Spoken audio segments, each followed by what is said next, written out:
for where we stand, but more importantly, I'm Bill Baldwin's good friend, as you are. I want to thank each and every one of you for being here. I'm excited, as you are. Bill Baldwin has been a public servant for as long as I've known him. And I hope he asked me tonight to say a word and present him because he knows of my commitment to public service. See, I think each and every one of us here tonight is a public servant. Some of us have to run for office. Most of us do not. You're a public servant if you're a teacher, a fireman, a parent, a pastor, because we're placed on this earth to make a difference. And that is what public service is about. And I could not be more excited that Bill has decided to not only be the public servant that we have worked with. Quite frankly, I'm looking forward for him to be at City Hall so I can call him. You've been calling. Like he's called me for the last 20 years. Because he does. And I could go back to his upbringing in Huntsville, presenting himself as a school board member, to coming to Houston and helping the Heights become what it is in this beautiful building, this neighborhood that we're standing in, serving at City Hall, serving the GLBT community. I've heard him give a testimony of his life that would bring, it will motivate you to do more. So I could, as you can see, talk long as my breath would allow me. But, ladies and gentlemen, this is the beginning. We have to do what is required to win a campaign. I know, you know how outstanding Bill will be at City Hall. We so badly need passion at City Hall. On some days we need anger at City Hall. Because as great as our city is, there are some unmet needs. I will not give you my list, but I'm sure we share the concern for our homeless, our infrastructure, our flood control. And I can go on and on, but we're not here to hear me speak. We're here to kick off a successful campaign. And if you and I will do what we're supposed to do, I know Bill's going to do what he's supposed to do.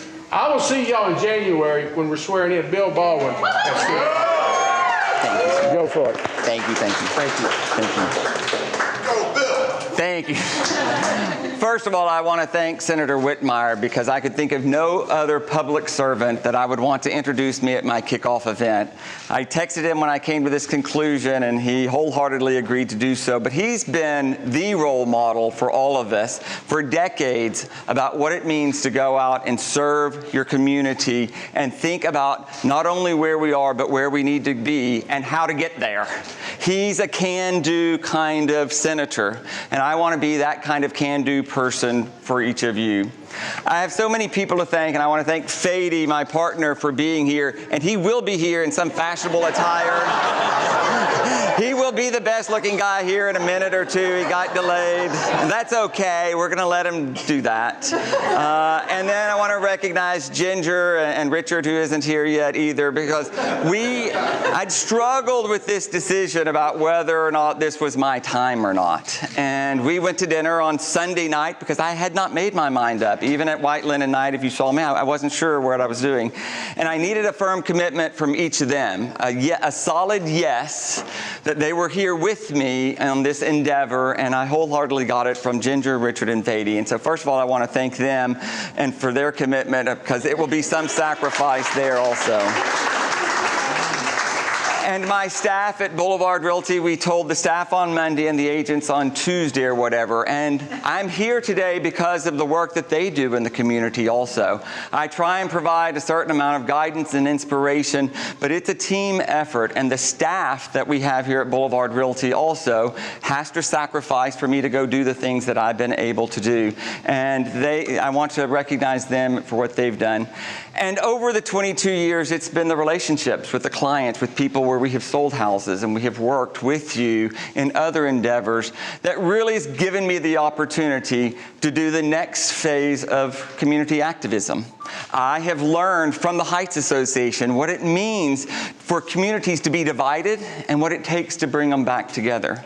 I've learned from my work at the Planning Commission about how certain things really rip communities apart, and we have very few tools in our toolbox to fix it.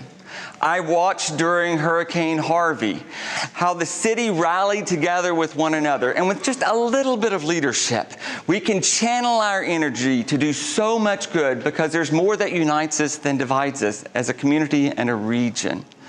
People are frustrated with local politics, as they are with every politics, because I think they don't demand enough from the people who are in office. We should demand more from those individuals to take a stand, to be willing not to just be nice, but to be decisive, and to act with bold vision that's needed to move the region forward. We can't try and just do things the way we've done in the past.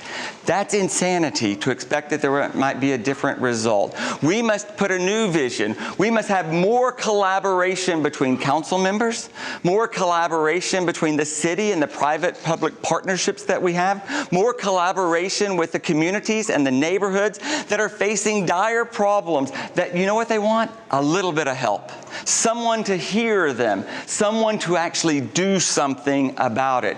Quit making excuses. We're a city with no zoning, so there's nothing we can do about it. Call bullshit on that. Don't let that be our excuse for things that we don't like as a community. Let's do something about some of these issues. Your issues that concern all of you have been issues that have concerned me. I've been working in those endeavors, and I have been honored to serve on the Planning Commission and the other opportunities. But I felt like this was the right time. This was my time to go enter into this race that became available after Amanda decided to take other options. For me to go take my skill set and my relationships and my knowledge and my expertise and use it for the advantage of everyone in the city. And I will continue to do what I've been doing. People want to know what kind of council member I'm going to be. I'm going to be the same kind of planning commissioner I was, and the same kind of realtor I was, and the same kind of father, the same kind of Heights Association president. Fair, but forward-thinking.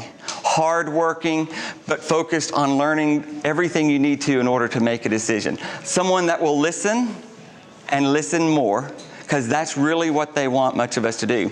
I understand the limitations of a city council member, but you know what we can do? Collaborate. If I can't convince my other council members to make this move, then it probably won't get done. If I can't convince the administration that this is a worthy cause, then it probably won't get accomplished. But I can build consensus. I can build momentum for things that need to be done, and I will be the advocate for those things while I'm able to serve you on City Council. I want to thank you all. It was important to me I'm leaving on vacation, which is not the best time to start a campaign. So I wasn't going to be here for the filing deadline, but I just decided I was going to do this. So I put together this event quickly so that we could be together, and you understand, I am very committed to winning this race. But I am more committed to serving each of you in the capacity that I feel like I will be able to perform better than you've ever seen before. I'm 54 years old and I'm just getting started.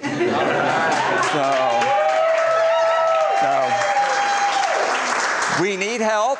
I would be remiss if I didn't tell you. I need 90,000 of your closest friends to get to know me better. And while I am well known in certain groups, what I really want to spend my next 90 days is meeting people that don't know me. If you have friends, associates, co-workers, advocacy groups that would like the opportunity to visit with me and my vision and what I can do with others on City Council and with the next administration, I would just love that opportunity. Especially Kingwood and West Houston and Clear Lake, areas that I'm not as familiar. I'd love the opportunity to have house parties there, or go and speak to any group that will have me. These races aren't cheap, I'll be honest with you. They're not. To run a good campaign costs $50,000, $60,000 a month. You can run those numbers. It's a couple $100,000. I'm happy to self-fund a little bit of it, but if no one else is with me, I can't do this journey alone. We love $25 contributions from a lot of people because that really tells you how many people are really hearing your message. So there's no amount of money that doesn't make some significance, because together, just like us together, we can make the biggest difference. And so we'd love your money, your time, and your attention. That's what I'm supposed to say many times, right? So, other than that, thank you and so much for being here, and I'll be around to answer your questions. I'm happy to answer a couple of questions. Mario thought I might should answer questions. Anyone have a question or anything? If not, yes, sir. What are the couple things you would be like top of your priority list? You know, I started a little ABC of when I was going down this path of what would probably be my emphasis, which is accountability and transparency foremost. The B is getting beyond the basics. So many of even these mayoral candidates talk about getting back to the basics. Shit. The government should do better than basic, right? Let's do better than basic. Let's go beyond the least possible common denominator and make government perform better than ever before. More efficient, more responsive, more accountable. C really is the collaboration. I think that council doesn't get as much done because they haven't worked collectively as a group. They're all independent, working in their own little silos, and a strong mayoral form of government will trump that every time. But if you will collaborate with the mayor, if you'll collaborate with your council members, if you'll collaborate with the nonprofit sector, if you'll collaborate with the neighborhoods, we can get more accomplished. But it goes beyond A, B, and C. It's really about some of the others. We need to do more. We plan a lot. When I served on the mayor's executive transition team and the quality of life, you know how many plans we have in filing cabinets at City Hall? It's ridiculous. We don't need to plan anymore. We need to implement one of the damn plans that we already have and do something because we know it's broken. Yet they're so scared to do anything. And we don't do a very good job of this city of enforcement. We have rules that we never give any teeth to. We don't give them the ability to solve problems in the right-of-way or trash in a drainage ditch or whatever. We've got to enforce the rules that we have and then create better rules that have stronger forms of enforcement. So we're going to work on the fundamentals of A, B, C, D, and E and then keep working over there. That's really what I'll be focusing on. So, any other questions? Okay. Thank you very, very much. We appreciate it.